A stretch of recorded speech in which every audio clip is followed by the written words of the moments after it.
You're listening to Doing Time, Talking Crime, a podcast that showcases the research currently being conducted at the Max Planck Institute for the Study of Crime, Security and Law in Freiburg, Germany. My name is Christopher Murphy, and I'll be sitting down with researchers to talk about their projects, the various methods they use, and how their findings have impacted legal, criminological and psychological research in Germany and abroad. All this and more on Doing Time, Talking Crime. Well, thank you very much for tuning in to the next episode of Doing Time, Talking Crime. As always, it's great to have you here with us today. On today's episode, we're actually going to be discussing extradition in Europe and more specifically the European Arrest Warrant. As a matter of fact, the European Arrest Warrant is 20 years old this year. So we're going to be looking at whether this is a cause for celebration or perhaps commiseration. And to do so, I'm joined in the studio by Thomas Wahl. Born and bred in the southern German city of Ulm, Thomas studied law at the University of Passau before joining the institute back in 2003. He currently works as a senior researcher in the Department of Public Law and is also the managing editor of the European Union's very own journal, Eukrim. Thomas, welcome. Yeah, hello, Chris. Pleasure to be here. Excellent. Great to have you here with us today. So, extradition in Europe and European Arrest Warrant. Big topics, big themes. If you could give us a rundown on, before we delve into the European Arrest Warrant itself, on the history of extradition as such. When were the first extradition treaties written? The first extradition treaty that is known, and that is quite pretty researched, is an extradition treaty between the Egyptian pharaoh Ramses II and the king of the Hittite Empire, Hattusili III. And this was over 3,200 years ago, so in around 1280 before Christ. Oh, wow, okay. And that was who was being extradited? Yeah, it was stipulated that the people of each state can be extradited. And what is remarkable in this treaty is that we have there two principles that are still valid today. Mm-hmm. The first one is the principle of sovereignty of states. And this is why we also have extradition law, because an officer of a state cannot go to another one and use force against people. He needs the help, the assistance of the other state law enforcement authorities. Mm-hmm. And the second remarkable thing in this treaty was that the treaty stipulated that the person that is surrendered should not suffer any punishment in life and limb, nor shall any real estate be taken from him. Okay. So this is also what we have today in extradition law, and which is very common. And this is assurances. And that's, for instance, an assurance that you wouldn't extradite your own citizen to a country which possibly where the death penalty could be For enforced. example, this is a big example that states request that against the person the death penalty is not imposed. Or what is also very common is that the person, if surrendered, should be kept in prisons that have certain human rights standards. Sure, okay. And then I guess moving then on from the Egyptians and the Hittites, there were other extradition treaties then in the meantime. Yeah. So I think now we must do a very big jump in the 19th century, first half of the 19th century, where what we call the modern extradition law developed. And the forerunner was Belgium. At that time, Belgium developed certain principles and a body of rules that govern extradition law and that are still valid today. Especially they develop principles and rules that say to you, when can I refuse an extradition request and when can I grant it? Put in simple terms, these principles try to balance the interests at stake. The interest of the requesting state, who wants a fugitive very quickly and effectively. Then the interest of the requested state that on the one hand wants to maintain good relationship with other states, but who also wants to protect citizens from arbitrary or unlawful treatment by foreign state authorities. Mm-hmm. And we have the interest of the individual, so the person concerned, who of course wants to stay in the residing country or who wants at least to receive a fair trial. Okay. Just made me think there with the citizen, say if a person is from country A, commits a crime in country A, but then moves to country B, do they then still have the same rights afforded to them, although they're not a citizen of country B? Yes, in principle, yes. But there's a big distinction. I will come back to this in a minute, that in extradition law, so outside the European Arrest Warrant now, citizens from the requested state, nationals, may not be extradited. Yeah? Though there's a rule that nationals will not be extradited to other countries. The ground rule is extradition doesn't take place. Yeah. Okay. Also, there are exceptions. Common law countries like Canada, USA, or the United Kingdom see it differently. But in continental Europe, we have this rule. Okay, right. Except that, of course, the other rules of extradition law apply to every citizen, be it a foreigner or a national. Okay. And so previously then, let's say before the European Arrest Warrant, each individual state in Europe had extradition treaties with their neighbours. Yeah. Okay. So the law that was developed in Belgium, that was developed in national Belgium law, found their way in extradition treaties. Okay. And as I said, the principles and rules, the refusal grounds are still valid today in a certain form or another. Okay. It seems to obviously have worked if it went for 100-odd years or 1,000 years if we go back to the Hittites and the Egyptians. Why then was there a push for this European approach and the European Arrest Warrant? The traditional extradition law based on conventions was deemed too cumbersome and long. Yeah. Okay. Just simply too many conventions, too many treaties. Not only that, but it took very long until a decision was taken on the granting of extradition. And what is also very typical for traditional extradition law is the involvement of political institutions. Yeah. So in the normal course, it is not only a matter between judicial authorities, courts and prosecution services, but also the involvement of the executive branch, such as the Foreign Ministry, the Ministry of Justice, or the Home Affairs Minister. Okay. And this prolonged the whole process very long. Yeah? And if we look at the European Arrest Warrant, which was adopted in 2002, we must really start a few years earlier, in 1999. In this year, the heads of state and government of the European Union member states met in the Finnish city of Tampere. And they agreed that we must change something, and the future instruments on judicial cooperation in Europe should be based on the principle of mutual recognition of judicial decisions, such as arrest warrants. Such as arrest warrants. And then the member states were initially a little bit reluctant to implement this idea. But then came the terrorist attacks of 11th September 2001. And the European Union needed to show a quick reaction to the partner in the United States. Okay. And at that time, the Commission presented a proposal on the European Arrest Warrant, already 1 week after the attacks. But so they already had something kind of in the drawer there that they could pull out. They had something in the drawer, and there was, of course, preparatory work in between. And there was also, let's say, a model agreement between Italy and Spain that already footed on this principle of mutual recognition. So the Commission did not start from scratch. Okay. But what's really remarkable is that this instrument was adopted in a very short time compared to other legal acts in a similar direction. So, as I said, already in June 2002, the instrument was adopted and entered into force. Okay, right. In a fairly quick procedure. Yeah, this is quite unusual for the European Union. Through it, but it was, exactly.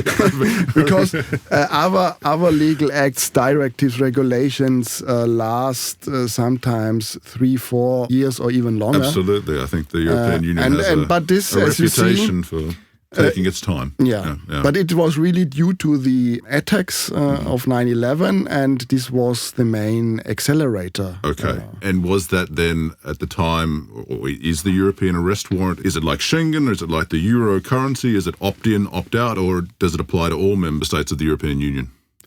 At that time, all member states of the European Union were in the boat. So there were no possibilities of opting in and out, what we have today in the area of European criminal law.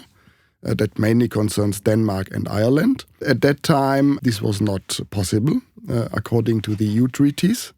And also then we had then after the European Arrest Warrant the extension of the European Union to the Middle and Eastern European countries.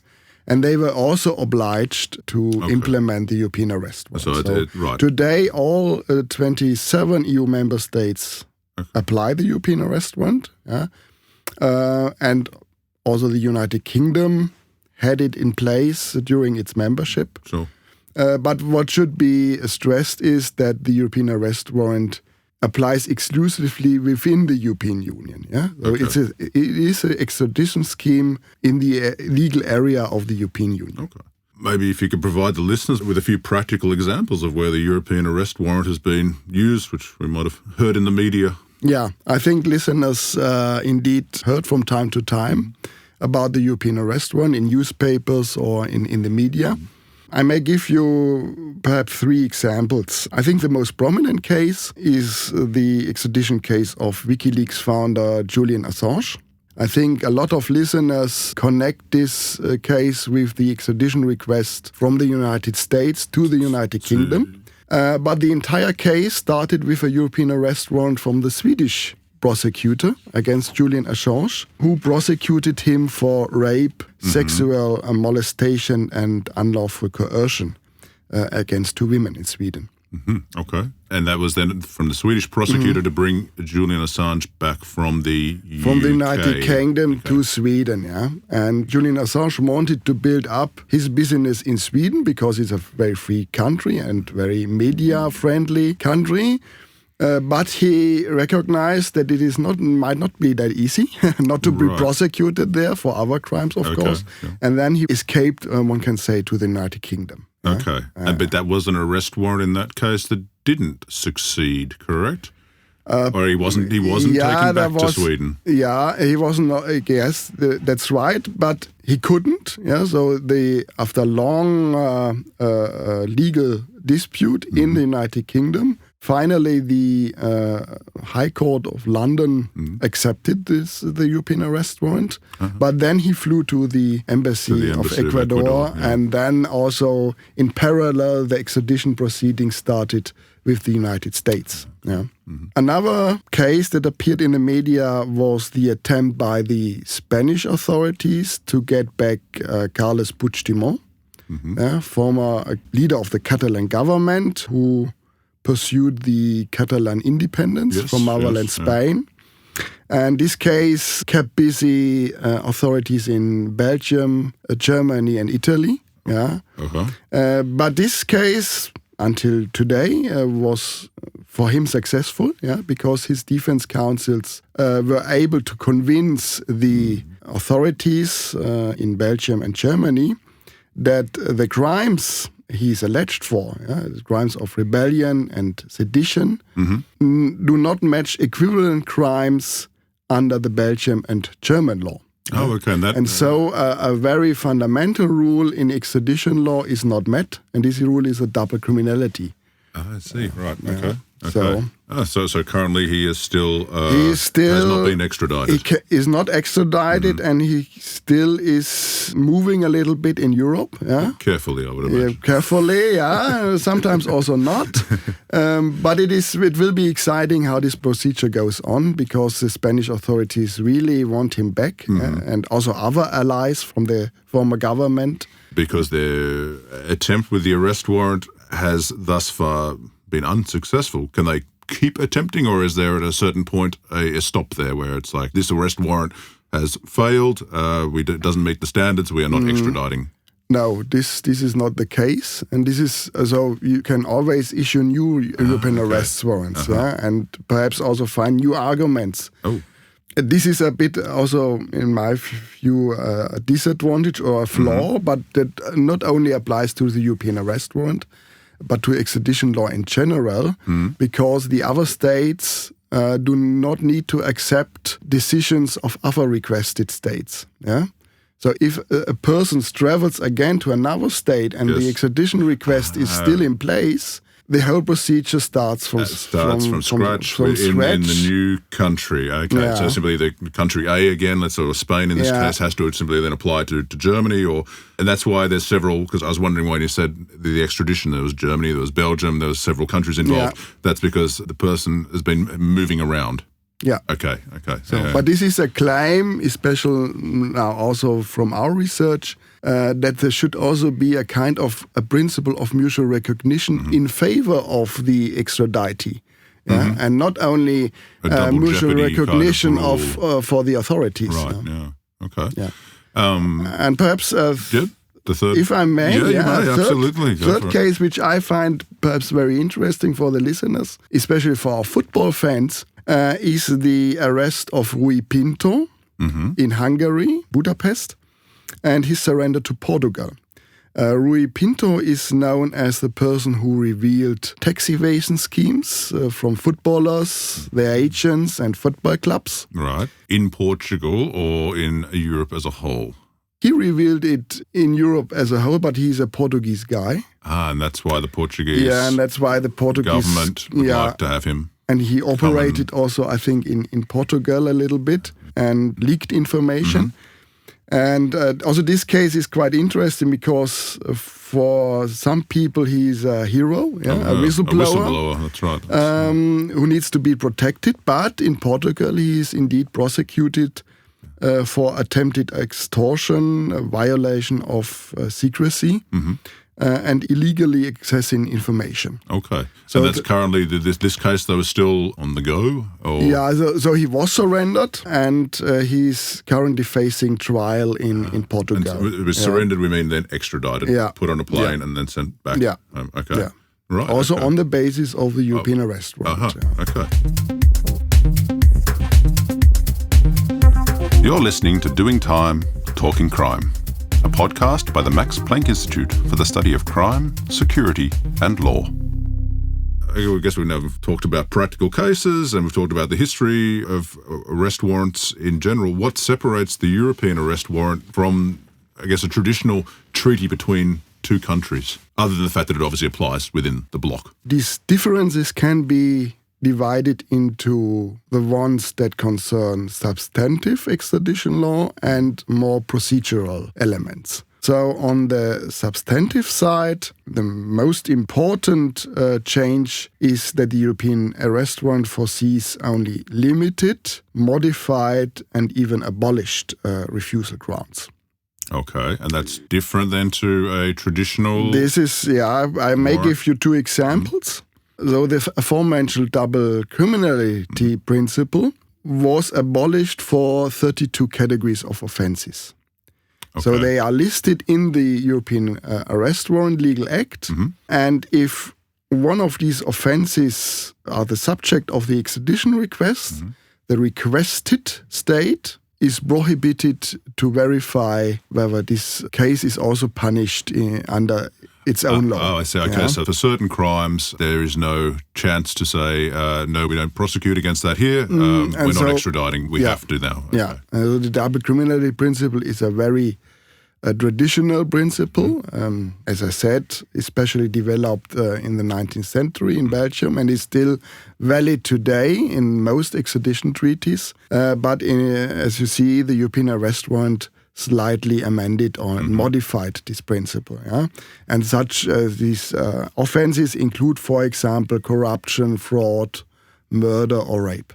And another big difference is the one that we talked about, the refusal ground not to surrender own nationals. Also, this is now the European Arrest Warrant foresees that also own nationals of the requested country must be extradited to another EU country. And as I said, there was always in extradition law this big, I would say, cultural clash between common law countries like United States, Canada, Australia, who always have extradited their own nationals to other countries in the world. Okay, I might have to change my citizenship. Yeah. And on the other hand, more, I would say, continental European countries like Germany or Italy that constantly refuses to extradite so this is our nationals. a real big change then for especially continental Europe. Right. Okay. And there's also the obligation in the European Arrest Warrant that the EU countries must take over the execution of sentences against own nationals. Okay, right. Talked about the differences then, and I know you've done a lot of research on this with your colleagues, and there's been whole forests have been felled and books have been written about the European Arrest Warrant in the last 20 years. But could you perhaps, I guess, sum up the current state of play or the arguments for the arrest warrant and the arguments against the European Arrest Warrant? Yeah, so the European Arrest Warrant brought about simplifications. And as I said, also simplifications in procedural terms. First, there is a simplification regarding the form. Though the European Arrest Warrant operates with form sheets that are very easily to handle, and sometimes the authorities only need to tick boxes. Yeah? Okay, this is basically a standard tick-the-box form, which is recognised in all European member states. Then. Yes. Okay, and previously you would have had state forms, translations. You have to send a pile of papers to another country. Okay. Yeah. So this is one simplification, and the second one is also time limits. This is the really innovation, I think, in the European Arrest Warrant scheme that you have not in conventions. Yeah, so decisions must be taken within a certain time limit. For example, 60 days for granting or refusing an extradition request or a European arrest warrant. Okay. And previously we were talking years. Yes. Yeah. Okay. As you see in the Julian Assange case, he's in prison in the United Kingdom now for several months or years even. And such procedures on the basis of conventions take very long. Okay. Although that was a European arrest warrant, theoretically, where the Swedes tried to... No, this is now the case with the United States. UK, United States. But this gives an impression, although it's not a solely European case now, but this gives an impression how long procedures are. And basically within the 60 days, that means that once you have a request for an arrest warrant, a final decision has to then be made on whether the defender or the accused is to be extradited or not. Okay. Yeah, this must be, because conventions do not foresee any time limits. Yeah? What I wanted to say is that these simplifications have, and now I come to the advantages and disadvantages, have also, in my view, two sides of the medal. Yeah? I think from the perspective of law enforcement authorities, the European Arrest Warrant is a success story because people are surrendered more effectively, more quickly. And of course, it may be also good for the individual not to stay very long in extradition detention. This may be also sometimes an advantage. Okay. But on the other hand, if we see that this European Arrest Warrant instrument can be very easily issued, the question is whether the European Arrest Warrant not lost sight of balancing the interests that we discussed before in the right way. Yeah. So authorities tend to resort to the European Arrest Warrant very quickly. I could almost imagine now when you say tick the box and send it off, the threshold is much lower. Yeah. And sometimes European arrest warrants are issued, although this would not be necessary in an individual case. Yeah?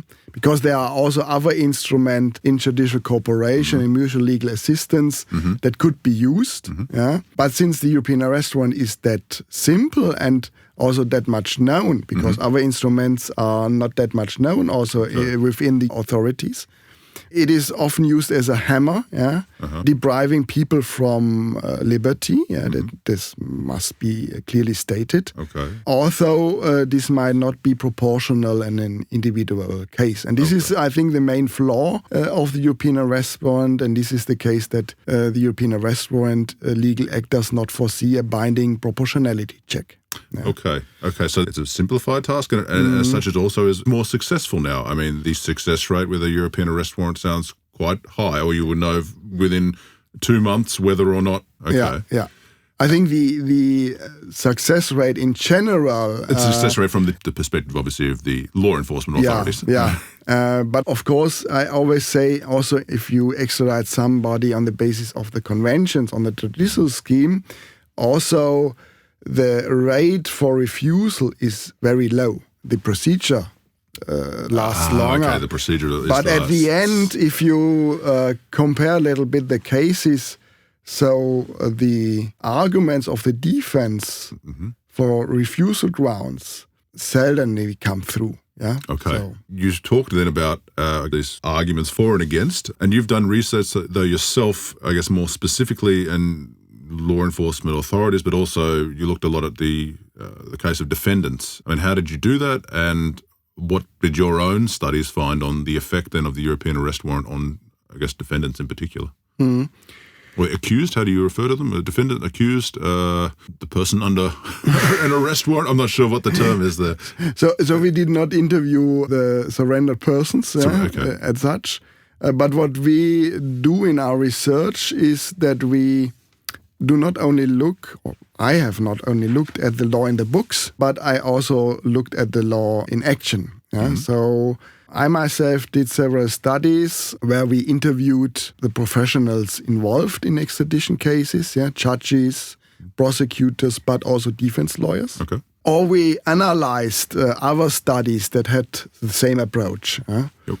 And then looking also at findings of cases and then talking, Yes, also looking at the case law. Yeah. How do courts approach the instruments? How do they handle it, and etc.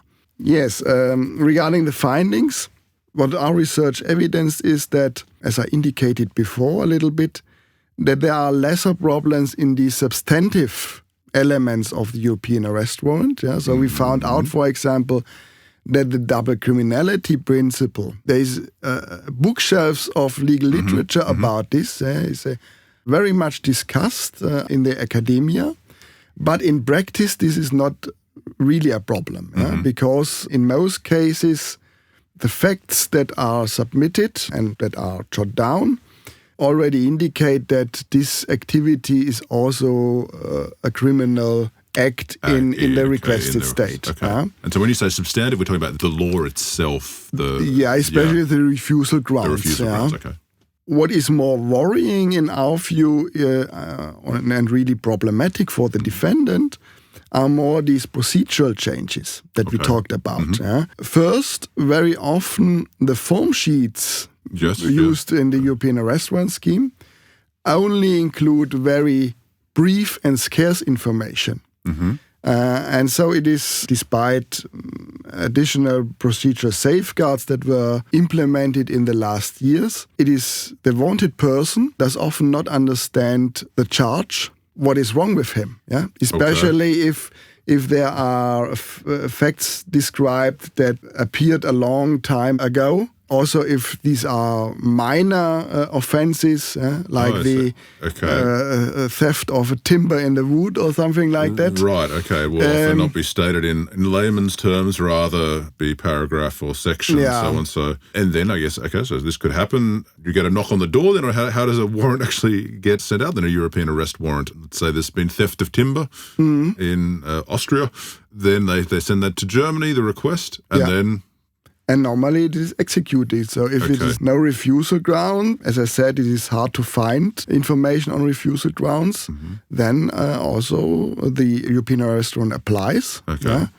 And the person concerned is then surrendered to Austria. This is also perhaps the second issue that we found in our research. The time limits are problematic because now the defense has lesser time to collect information in order, A, to build up a defense strategy in extradition cases, or to find enough information that justify a refusal ground. So this, in sum, what I can say, or what our research found, is that above all, this simplified form and the time limits endanger the fundamental rights of the person concerned. Okay, so the practical elements from a law enforcement perspective, which are great, it's much quicker and more straightforward, are on the other side of the coin, the negatives for the person who's to be surrendered. Exactly. Okay. Yeah, exactly. 20 years, European Arrest Warrant, I guess we could say blessing or curse. Do you think that the perspective you're looking at it from, what would the outlook be then for the next 20 years? Is this something that there's interest to change, or is there a movement to say, hey, we need to look at the proportionality here? It's great that the system's moving very quickly and smoothly, but we have to look at the other side. What do you see happening in the next 20 years? Yeah, on the one hand, you are right. Though there are a lot of construction works, I think, for the European Arrest Warrant, a lot of tasks to do. And there are indeed currently movements that say the time is right to modify and to revise the instrument. As I said, there are meanwhile numerous scientific studies on the matter that all end up with recommendations for revisions. Okay. There's also similar to your findings as well. This is. I will come back to this problem in a minute. There's also a bulk of judgments of the Court of Justice of the European Union on the European Arrest Warrant also indicate what could be improved. Okay.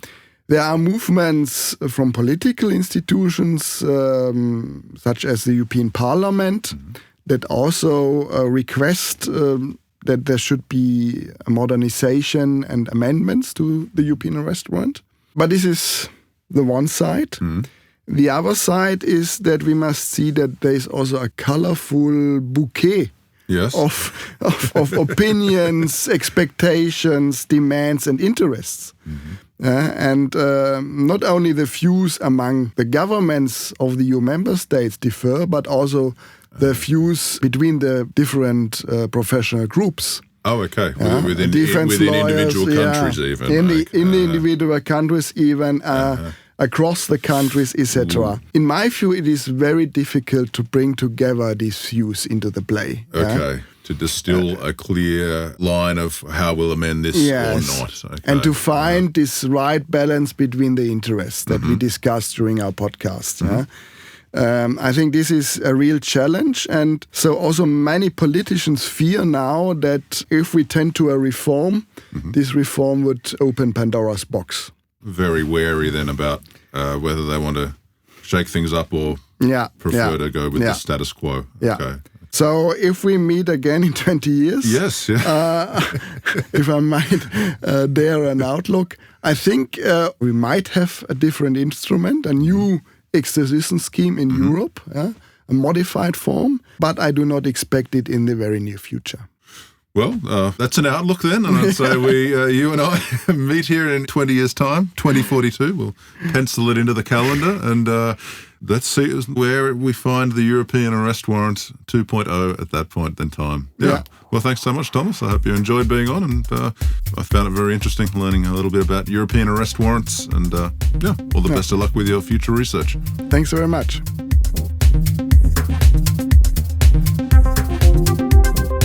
Thank you for listening to today's program.